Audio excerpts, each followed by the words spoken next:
Hello there. This video is made for my fashion class at Mason High School, the fashion design class. If some of my subscribers to my YouTube channel are a little confused why this isn't a pottery video, it's because I'm teaching a fashion design class too. So I'll have some more pottery videos out soon, but this will be about sewing.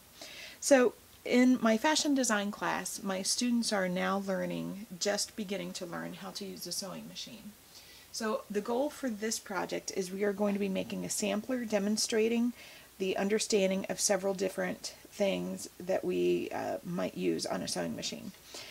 First of all, we are going to be finishing off edges, a couple of edges with a zigzag stitch, so it will prevent the fabric from raveling. And we're just using muslin for this. You may have seen that it was muslin. We are going to be doing a side where we're actually doing some pleats, so there's understanding of how pleats work. We're going to be doing a side where we have ruffles, where we have gathered it and we have ruffled it. We'll be doing one side where we have a demonstration of various seam allowances. Like right here we have a 1/4 inch, 1/2 inch, and 5/8 of an inch seam allowance. We will be doing a casing, a very simple casing with like a ribbon or something tied through it. This would be handy on our bag project for if anyone wants to do a cinch or something like that. And we are also going to be doing a pocket with a hem. Oh, and I should have noted on the ruffles and on the pleats, we're going to be doing a blind hem. Now, granted, it's not truly blind because I do have black thread that is showing through on this off-white muslin, but that kind of gives you an overview of some of the tasks that we are going to be learning and attempting on the sewing machine. Now, students, when you begin this project, you're going to have 6 pattern pieces, and they are all going to be labeled. You may need to cut them out of paper. As I have them Xeroxed, you may need to cut them. This was actually a legal size sheet of paper that I have cut notches into the end, so it's a smidgen smaller than a legal size piece. Now, if you look at this and you think, why are these notches on here? Notches are placed on patterns to allow you to meet sides the way that they are supposed to meet. So in this case I have 2 notches. This case I have 1 notch. In this case it is a double notch. You can see how it was drawn on this one. It's a double notch. So those sides are supposed to be meeting together. When we put right sides together and it gets sewn, it will fold back like this. Okay, so we have the main piece. We have side B where we match the double notches, and we will be sewing the casing onto this. We have side C where we do a blind hem, and we're going to be basting the edge, and that will make our gathered or our ruffled side. And you can see this one has 2 notches, so it's going to go over here on this side, and it will get small enough that it will fit directly in there. Side D is the one where we also have a blind hem on this, and we're going to be making 4 pleats. Now pleats they sound a bit complicated, but they're really not. There are dots here on the pattern. The dots indicate that the dots come together, okay, and then we will form a fold and we'll press it, and then we make a pleat out of that. So it's not that complicated. Notice there is one center line, and we match up the center line over here on A. So it will get small enough, it will become the same size as this after we take out the 4 1-inch pleats. And then our last 2 sides would be the pocket, which we're going to be sewing onto A, and then the casing, which we're going to be sewing onto side B over here. Okay, so we have 6 pattern pieces. Follow your directions step by step on your little tutorial packet that you've been given, and hopefully with the videos in the packet it will all make sense and you'll be able to follow along. Now, I'm going to start out by cutting my fabric out of the muslin. Now, the way that the muslin comes on the roll is it's always folded in half, and this is a, what is this? This is like a 45-inch roll of muslin, or maybe it's 48-inch roll of muslin. As I look at this, it looks like it might be about 24 and 24, so that's a 48 inches. So right now it is layered in 2 layers. If you're only doing a single one of these, you will undo it into a single layer and lay out your pattern pieces.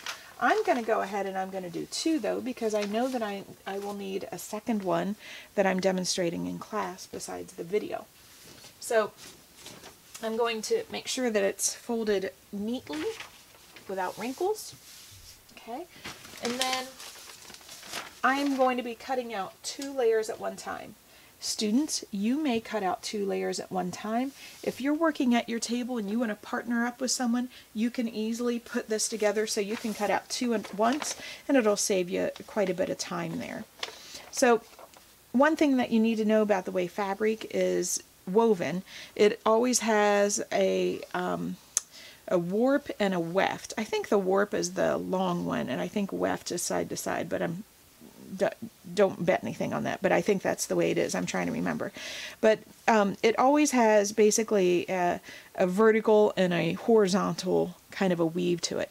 So you always want to make sure that you are putting your pattern pieces out so you're on the perpendicular with the weave. Like, you wouldn't just willy-nilly put your patterns like this, like all weird, because then you would be on what's called the bias, which is the diagonal to the weave. So we really don't want that. So I'm going to start off by laying out some of my patterns here to see how they look. Okay, and I'm going to see how many I can fit in here. All right, so I'm going to have, there's going to be a diagram on your little instruction packet, so please do look at the diagram. That will certainly assist you. But we want to try to lay these out so we have the least amount of waste that we can. So they're fairly close together. I have to leave room for the notches so they don't overlap.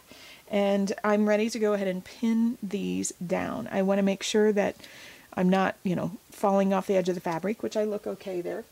So now I'm just going to pin these down, and once I get them pinned, I will come back and show you all of this. So one thing to note though is when I pin these, make sure that the pins are totally within the paper. Don't allow them to stick off the edges of the pattern, because if they stick off the edge of the pattern, it will complicate things when cutting them out. We want to be able to cut them out real easily. We're going to use a rotary cutter today. So let me pin these down, and then I'll show you after I get it pinned. All right, I have all my pattern pieces pinned down, and I'm ready to cut them out. Now, in the past, I have had you use shears for the hand stitching project that we did, but this time we're going to be using a rotary cutter. My rotary cutter is slightly different than the ones that we have in class, but it still works the same. It has a little blade that will rotate, and we will be using it just to cut straight through the fabric. Now, note, I forgot to mention, I am on the rotary cutting mat, so I would never ever cut directly on the tabletop. I am on the mat that will keep the table safe. So I'm going to start out just by going right along the edge of my patterns, and you want to be careful to make sure that you are including the little notched areas.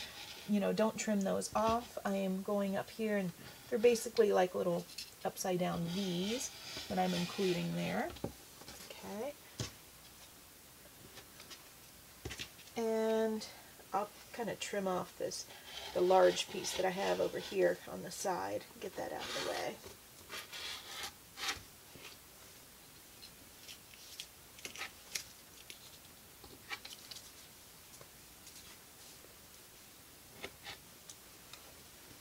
I'll remove my scrap and set it to the side.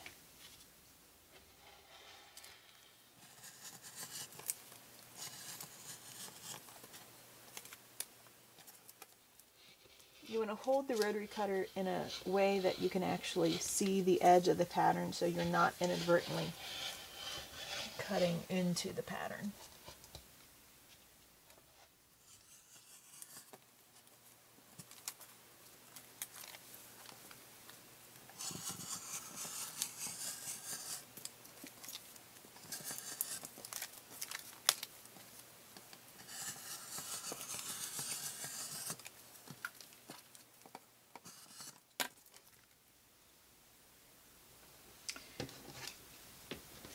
Now, one thing about rotary cutters, oops, that pin is sticking out. One thing about rotary cutters is you can often use it in conjunction with these really nice see-through rulers. Like you could put it on there and you could cut it out, lining it up with the mat. It's very handy. Very nice, especially if you're going to be making consistent geometric shapes like quilt shapes.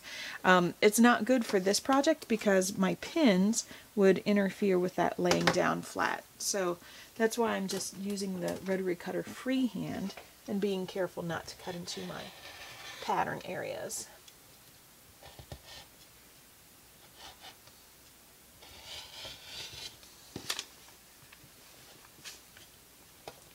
I think most people find the rotary cutter easier to use than the actual scissors. Because sometimes the scissors, even nice shears, if you have a pesky, stretchy fabric, it can be a real nuisance and not cut it very well.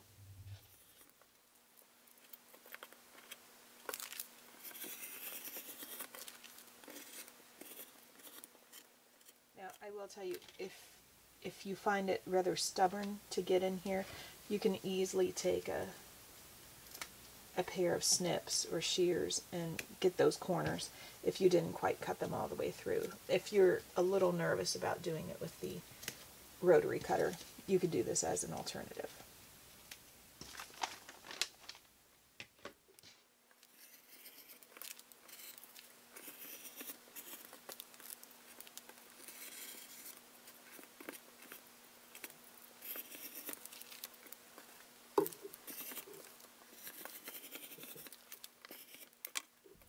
Alright, all my patterns are now cut out. I have A, B, C, D, E, and F. And I'm going to keep, this was my largest piece of scrap that I had out of cutting it out. I will keep this extra little piece of scrap, so if I need to do some test stitches, like when I switch my stitches on the machine, I can test them on there.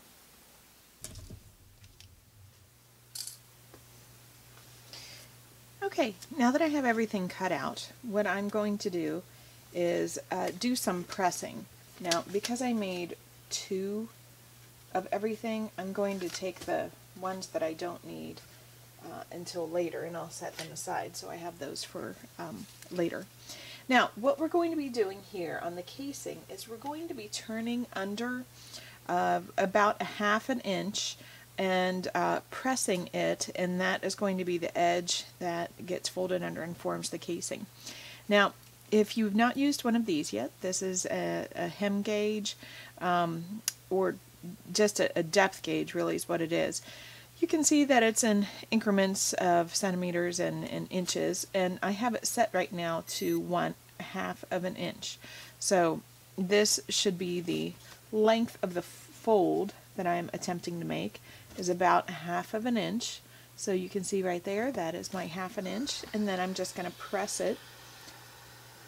This is such a simple thing, I don't really need to pin it, but sometimes you can certainly pin things as you're trying to fold and press them if they're being stubborn. Okay, I press this one. There we go. Okay, my casing is pressed. I can set that aside until I need it later. Next, I'm ready to do the pocket. Okay, this edge looks a little sloppy up here, so that's going to be rolled under anyway. That's going to be my upper edge, which is going to be hemmed. So I'm going to fold that under also about 1/2 inch. But again, I did cut it slightly crooked, slightly sloppy, so I want to try to tidy it as much as I can. I'll hem or fold that underneath again. So this double fold is going to be what's going to eventually make my hem right there. Okay. Now, the other thing on this pocket is I need to indicate to you how we fold the corners and the edges. I am going to use a marking pen. Just got a marking pen out. So the marking pen, what you do with this is when you have certain marks, like I had a little dot on the pattern, and I'm going to transfer that. And the dot, gives me an indicator of where I need to fold, where my corner is going to meet. So what I'm going to do is fold this up, so I'm really just taking like a kind of a 45-degree angle, and by doing this it is going to make a really nice sharp corner later. So we just press in those corners first, and then pressing this in around 1/2 inch.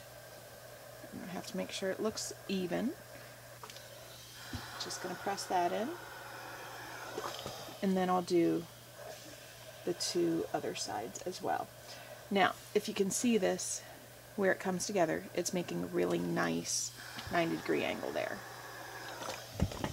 And I'll do the same thing on this side. Nice clean corner. Okay, pocket is ready to set aside too. Next, I'm going to be pressing up the 2 edges on sides C and D. Then I'll put my extra one down here to the side. And while I have this out, I'm just going to go ahead and transfer. Side D is the one where I'm going to be making the pleat. So notice that has the circles on it. So what I'm going to do is I'm going to transfer the circles just by using dots. Oh, and I didn't actually discuss this marking pencil. It is a washable sewing marking pencil, so it's designed to come out of fabrics.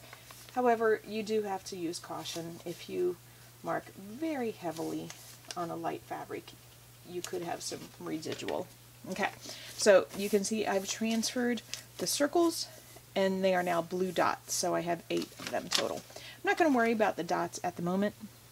I'm going to just worry about my hem. So I'm going to pull this up and make about a 1/2 inch fold and press it. Okay, so there we go, 1/2 inch fold and press, and I'm going to do that again. 1/2 inch fold and press. Okay. Okay, and that is D. I'm going to set that to the side. Now let's do B. Okay, oops. All right, setting my extra B down here to the side. Okay, and this one, same thing. This is going to be a blind hem, so I'm going to pull it up with about a 1/2 inch.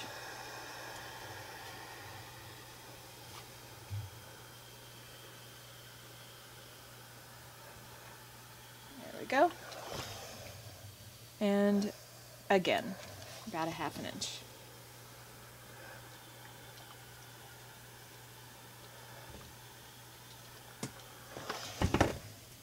Okay, and now I can set C to the side.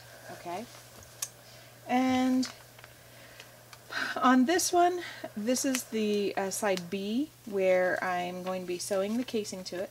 I do not need to do any pressing on that, but what I do need to do on this one, on side B, is I'm going to zigzag to finish the unnotched edge. You can see this edge is notched, this one is not. So I'm going to zigzag to finish that, and same thing on the main piece, on A, I am going to zigzag stitch to finish the unnotched long edge.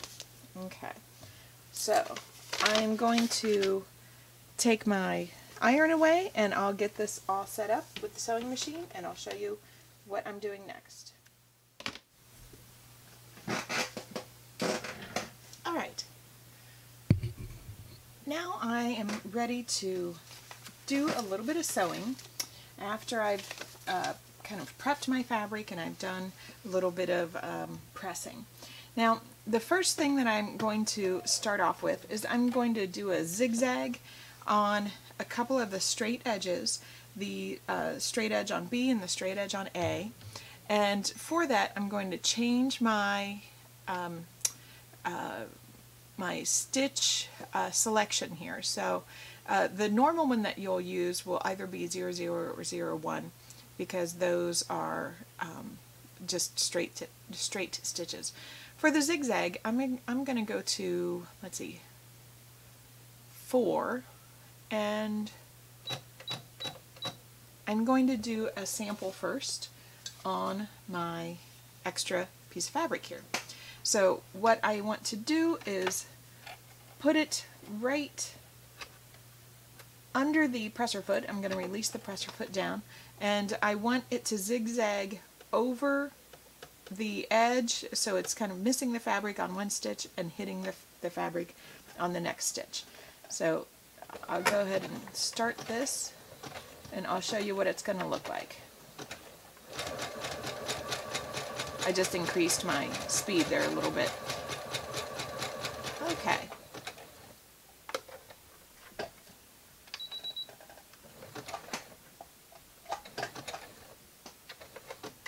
Okay.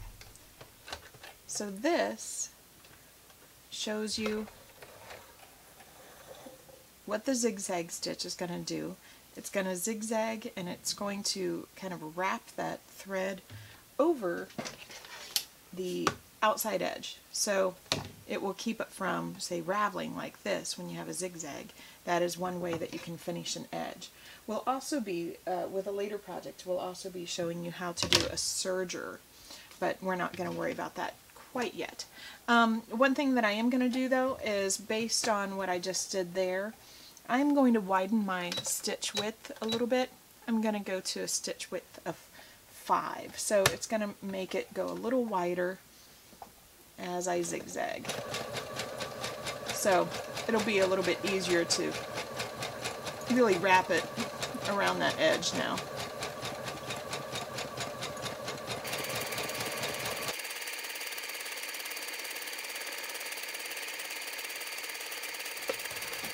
Okay.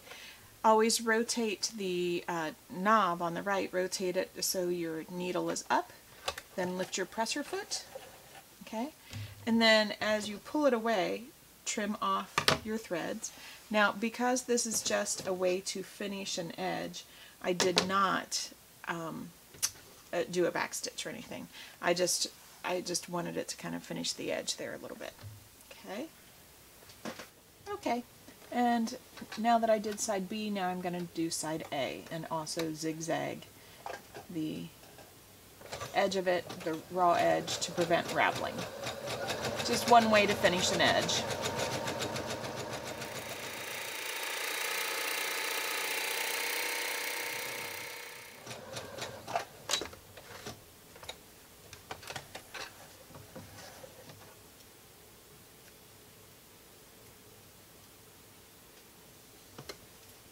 Okay, and every time I make a seam, if I just take the extra thread off, it helps to keep my area much cleaner as I'm working. Okay, so I have both of these finished with the zigzag, A and B. Now I'm ready to do the blind hem on sides C and D. Now, a blind hem is probably a little bit more complicated because what we're going to do is we're going to flip this folded edge, okay? So we're going to flip the folded edge like that, and this fabric is going to come back. Okay, so if this were, say, a garment, like if this was a pair of pants and this was your hem, the garment would be laying to the left of the sewing machine and the hem is to the right. So I'm going to flip it like this. Okay, and what we're going to be doing is we're going to be stitching in the hem side with an occasional little stitch that's going to catch over here on the garment side.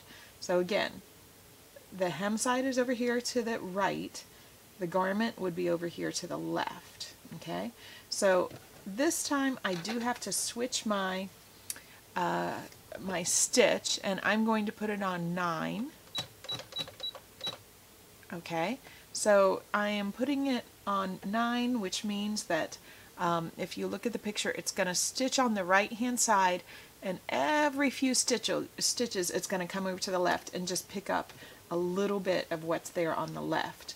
Now, the reason I'm not pressing this is because I don't want to have an actual pressed edge there. I'm going to eventually be doing it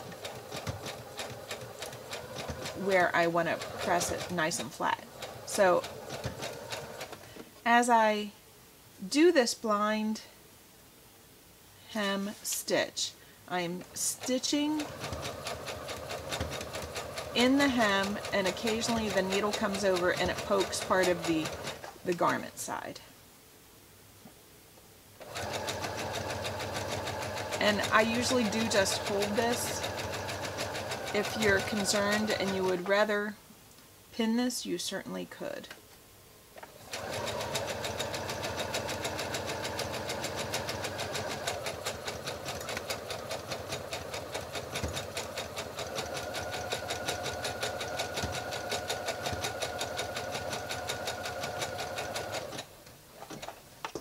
Okay, now for clarification purposes, you would never hem a garment like this, because I just hemmed using black thread. Now, as I examine this, I can see I clearly missed the fabric every once in a while. Like right here, it didn't even catch.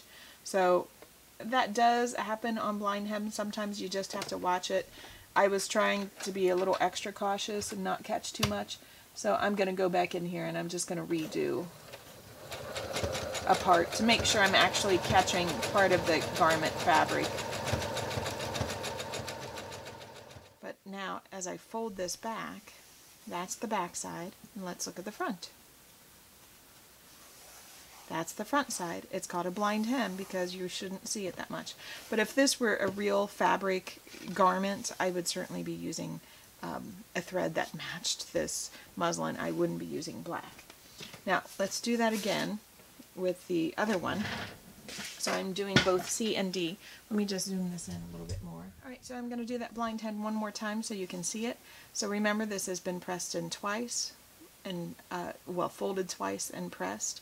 Now, what I'm going to do is I'm going to take this, okay, remember it's wrong side up right now, and I'm going to flip the hem and pull this fabric back a little bit. Okay, so the hem is on the right, the garment would be on the left. I'm going to start off in the hem,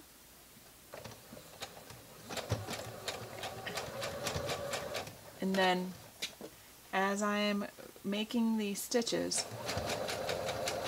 it's stitching in the hem, and every few threads it comes over and picks up a little bit. And again, on the blind hem, the hem side is on the right, and the rest of the fabric, right side down, is going off to the left. So if it were a garment, the garment's on the left.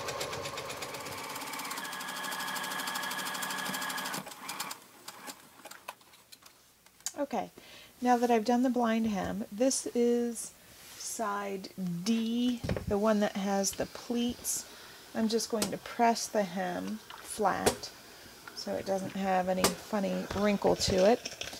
Now what I want to do is show you how to do the actual pleats on. Okay, so previously I had transferred the circles from the pattern D. I transferred the circles and made them little blue dots.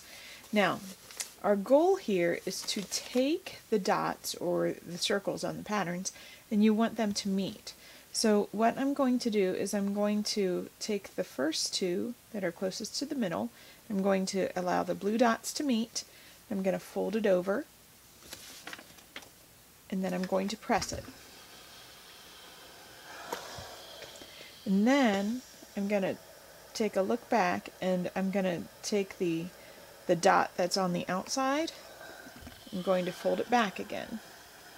Okay. Now let's do that with the next one. I'm going to take the two dots, fold them together, and put a crease. And then I'm going to fold the fabric back, meeting at that outside dot. Okay. I'm going to put a pin in both of these pleats.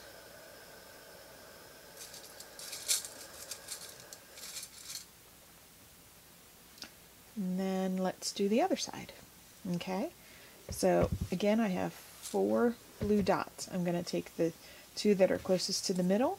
I'm going to make the dots meet. Okay, and then I'm going to open it back up to the outer dot. Press that again. Now we're ready for the next one. I'm going to take the 2 blue dots, make them touch, press it. Ow, that was hot. And then fold it back again. Okay, and these pleats also need pins.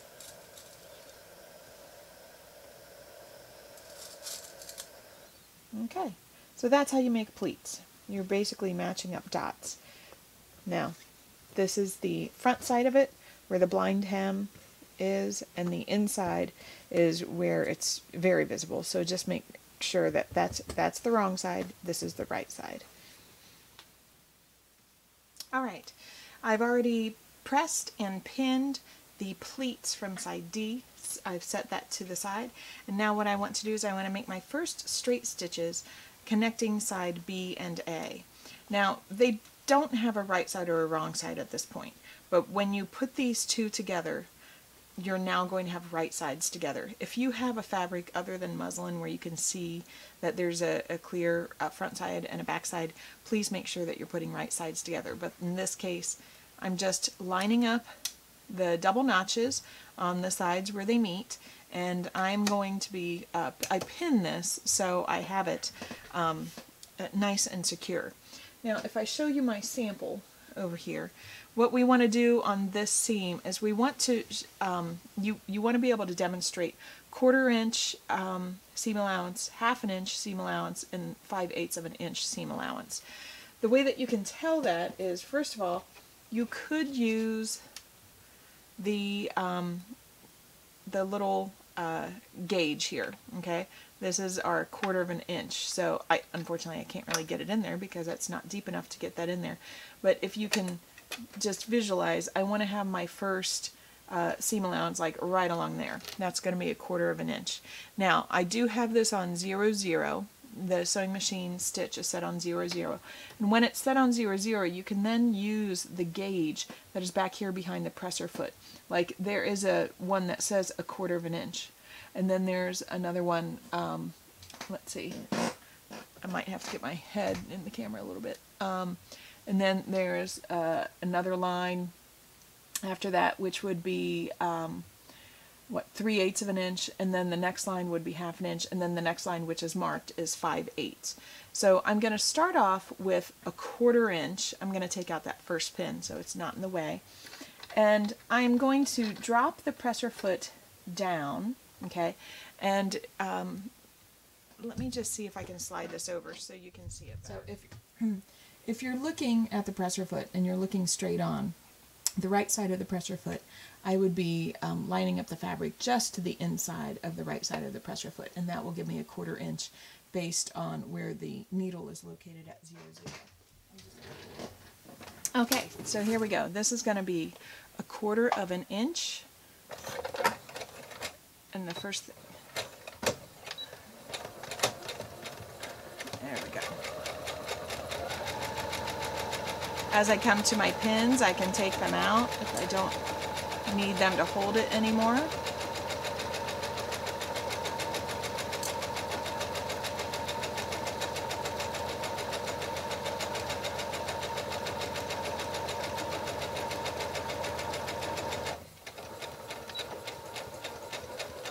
And that I put the reverse stitch on there.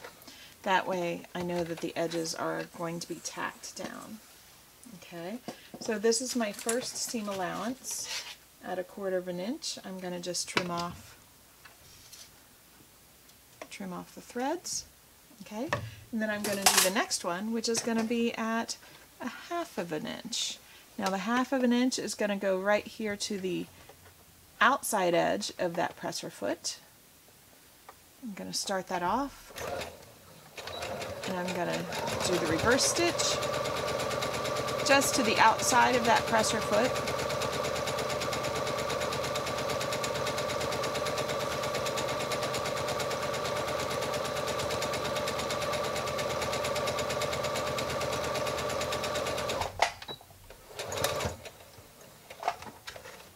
And then my last one that I'm going to make is a 5/8 of an inch, and I'll trim off those as well. You don't necessarily have to trim them off as you go, but I like to because it keeps it so much more tidy.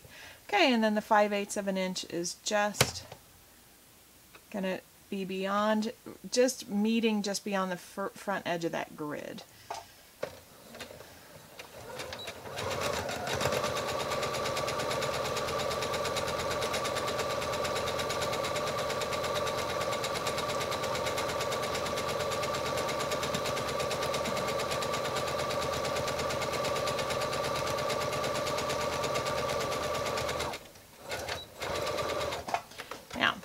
The 5/8 of an inch seam allowance is only an 1/8 of an inch bigger than the 1/2 inch, because of course if you think about it, a 1/2 inch is 4/8, so it's just an 1/8 of an inch bigger. So those are actually a little closer together. Okay, now I'm just going to take my iron, and I'm going to press this seam allowance toward the short piece. I'm going to press it toward B real quickly. I'm just going to do that and I'll be right back. Okay, I have my seam allowance pressed now toward the smaller side B. Now I'd like to go ahead and let's sew on the side D, which is the pleats. Now remember that side D has a front and a back.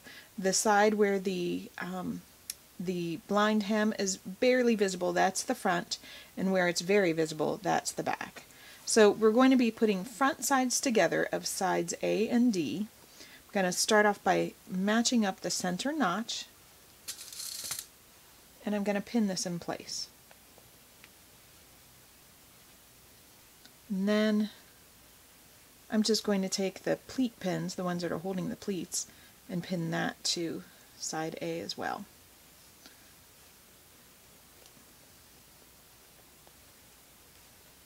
Okay, and the end of side D comes out and it sticks just a little bit beyond here because we have this big hem here, so it's sticking out just a little bit beyond where that seam is, but that's not a problem.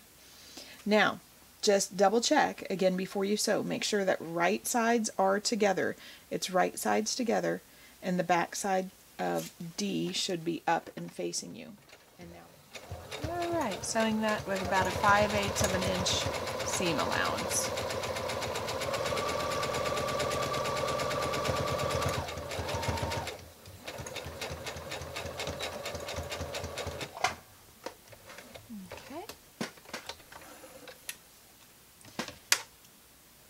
Now this side is pretty much done. I just am going to be pressing that seam allowance towards side A, and a little bit next time I press, I'll press that so it will lay over like that. Okay, now I need to prep side, what is this one? Side C. Okay, this is side C. This is the one that's going to be gathered.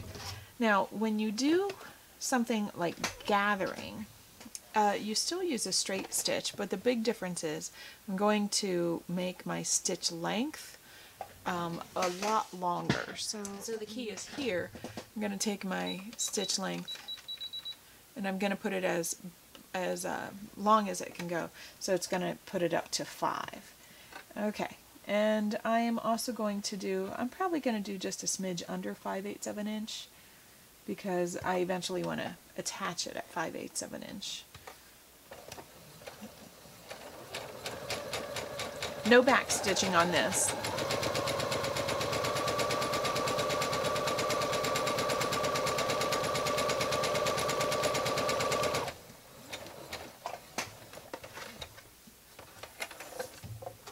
And And the reason that you don't backstitch on this is because you're going to be taking the bobbin thread, the one that's on the bottom, and you're going to be gathering it up by holding the bobbin thread. See, by having a nice wide stitch, it enables the fabric to slide nicely on it.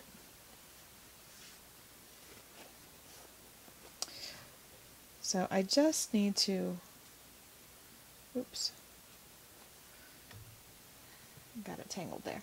I just need to get it to be the same size as the end, and then I'm going to spread my gathers out a little bit more consistently so they're evenly spaced. Okay, so now if we take a look at this, okay, remember I have a wrong side and a right side. So I'm going to put the right sides together, and I'm going to pin the notches together.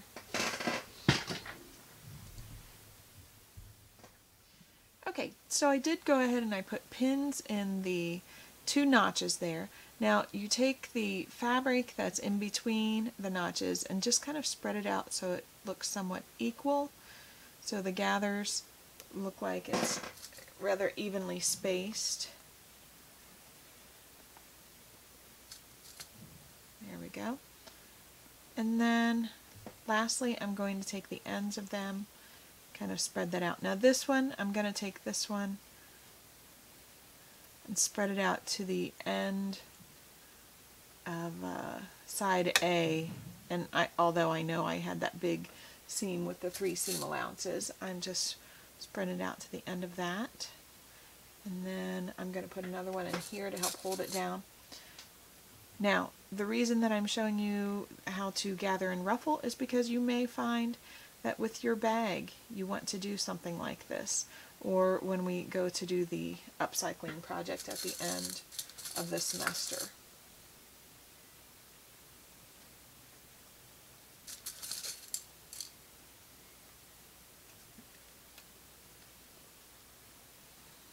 Alright, so here we go.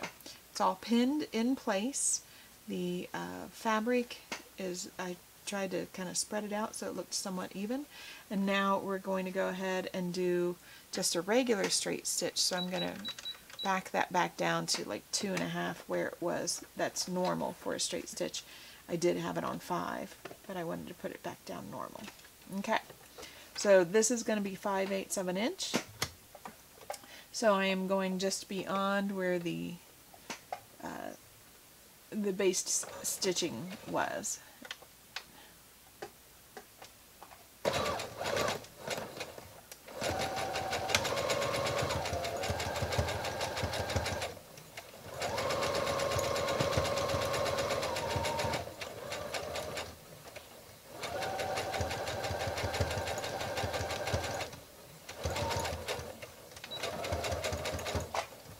Okay, there we go. Straight stitch right across the gathered areas, and that is now connected.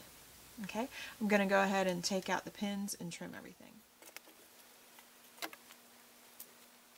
I've taken out the pins, trimmed off my extra threads, and there's my ruffle.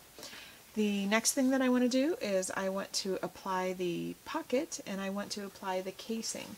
Let's do the casing first. So the casing is very simple. If you remember, I've already pressed it, and I'm just going to take this and kind of center it up in this side B. So I'm going to place it on there. Let's just put a couple pins to hold it in place. So since it is very small, it doesn't take much to hold it in place.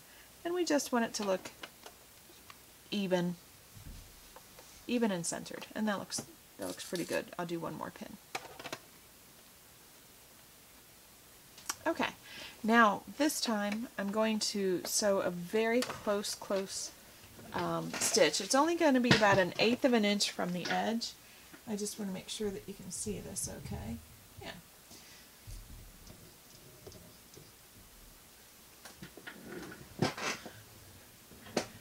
So I'm going to be putting down the presser foot and sewing about 1/8 of an inch. I'm lining up where the needle is about 1/8 of an inch away from the edge.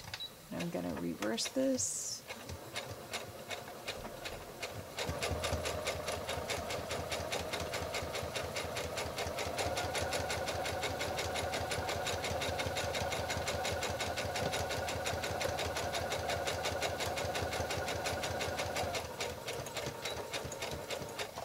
Now, casings wouldn't typically just be in the middle of something like this, but the point of showing you a casing is because for your bag project, perhaps you might do something like a drawstring where you would want to have a casing on it. Okay, and also typically remember that normally people would not use black thread with this off-white muslin unless you wanted to do it in a decorative manner. We're just doing it for this so we can see your stitches more easily.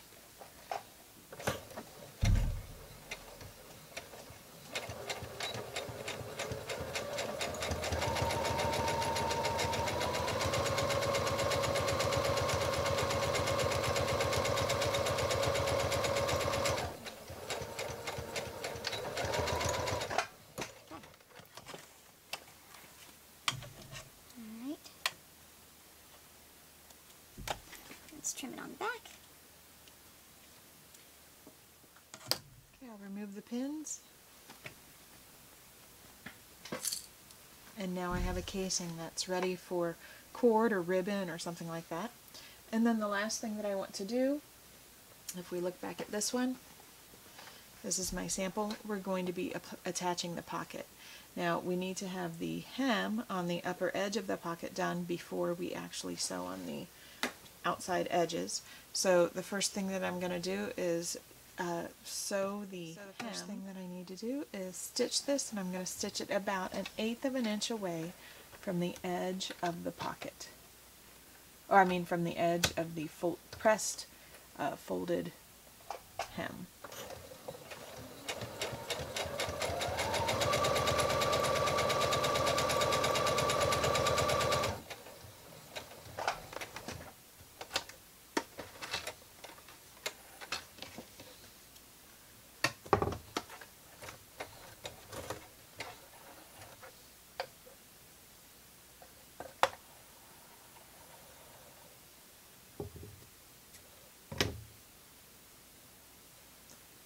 Once in a while I have something funny on this thread, like right there. It's like a strange little knot. If you ever see something like that, you know, just pull it out and cut it off and get rid of that. I think it's my cheaper spool of thread, to be honest. Okay, so now I'm going to take the hemmed pocket, I'm going to pin it in place, and again I'm going to just try to get it about in the middle so it looks somewhat centered and even.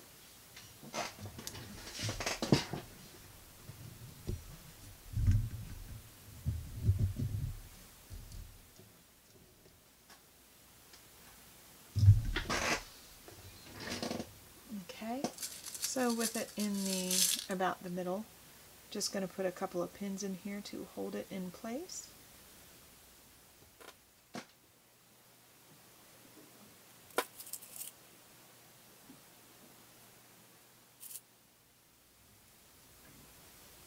Alright, got a few pins to hold it in place so I can stitch those 3 edges of the pocket.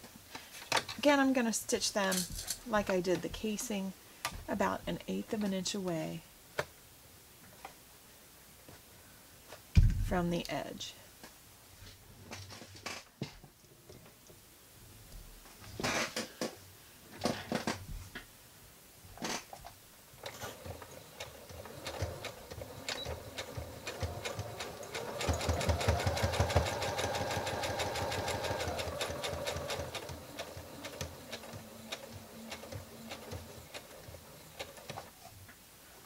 Okay, press her foot up. I'm going to turn the corner with the needle in.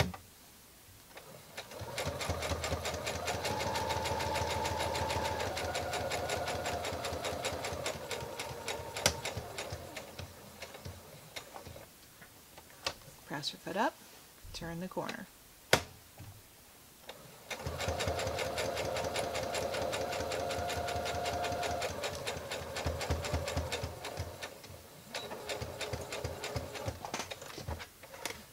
Okay.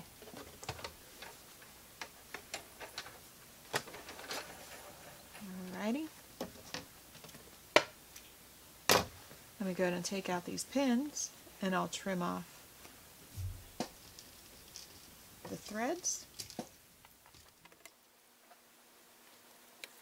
Okay, there we go. I have the pocket, I have the casing. The last thing that I can do is run a ribbon through that casing. Alright, so now I have a little piece of ribbon that I'm going to run through the casing. This is the sort of thing that you would do for a drawstring if you had a cord or, again, a ribbon or a piece of fabric that was sewn real narrowly. So I have folded over the end of the ribbon to make this a little bit stronger. I'm just using a safety pin. I'm going to push the safety pin, which is securely holding the ribbon, through the casing.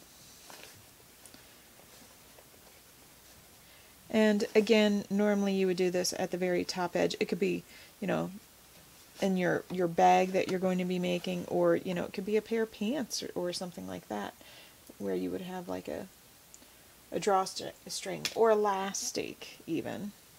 Okay, so I'm just going to take my two ends of my ribbon, tie this together so it doesn't fall apart. Okay, and the last thing that I'm going to do before I turn it in is I'm just going to come back here and I'm going to press these seam allowances toward the big piece, toward A. So I'll do that and I'll show it to you again. Alright, so here we have them. I have a couple different examples. This is one I just did. We've got the pleat side with a blind hem, a gathered side with a blind hem, a pocket with a visible hem, a casing, zigzagged raw edges, and a big long seam that shows 3 different seam allowances of 1/4 inch, 1/2 inch, and 5/8 of an inch. So hopefully you learned something, and hopefully this helped.